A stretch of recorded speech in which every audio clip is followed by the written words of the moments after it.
Now our mate is a real big fella, and I mean he's proper enormous. He looks like a square with off-cut corners and stands with a lean, walks like a rhombus. Now a history of fighting has transformed his face into a distorted reflection of what it rightly ought to be, having suffered the knuckles of dozens of doormen on reoccurring scuffles and drunken disorderlies. Now because he's so big, he likes telling the rest of us what to do, and he likes punching us too. Says it will make us all harder. He's like, it's not how big you are, it's how far you're prepared to go. And I don't think I know anyone who's prepared to go further. Let me give you an example. One time, there was this drunk geezer outside of the pub, and he's a proper bone-crushing, red-blooded professional thug. He's got panoramic stubble over his head and his face, black bubble jacket, stone-washed jeans and tight-laced Doc Marten eye tops. We stood like Argonauts, watching him stagger against reality like a stop-motion claymation cyclops. This geezer was a wall, foundations laid by Aztecs.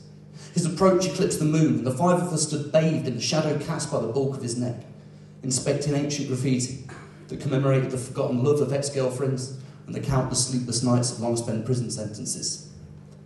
He surrounded us, scratching the side of his face to release loose mortar from the deep-cut crevices that ran through the stone cladding of his red-brick cheekbones. His speech was spluttered through a cloud of saliva, gravel, swearing and limestone. He starts going on about how our mate's dad owes him money from the other night. It's pretty obvious to all of us that all he's looking for is fighting. Now he thought that we'd be well up for fighting him, but that weren't the case for at least four of us. Our mate, though, he rose to the challenge, smiled, nodded, and took 2 steps forwards. He looked square at him, blankly smiling through broken teeth, reached down to his fly and unzipped, pulled out his weapon, winked at this geese, and then let rip. Thick, sticky, leg-wetting jets of streaming piss, writing his name with the movements of his pelvis. He looked like he was whipping him with a dirty yellow belt, grunting and gyrating like a urinating Elvis. As the geezer leapt back, I seen the bricks flex in the chimney stack of his windpipe. He coiled for a second, then sprang forward, smacking breeze-blocked fist into our mate's eye.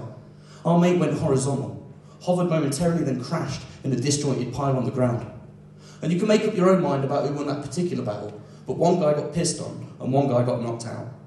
Now, which one is worse is basically a matter of opinion, but personally, if I had to choose, I know which one I'd have preferred to have been, and I wouldn't be buying new shoes. Cheers.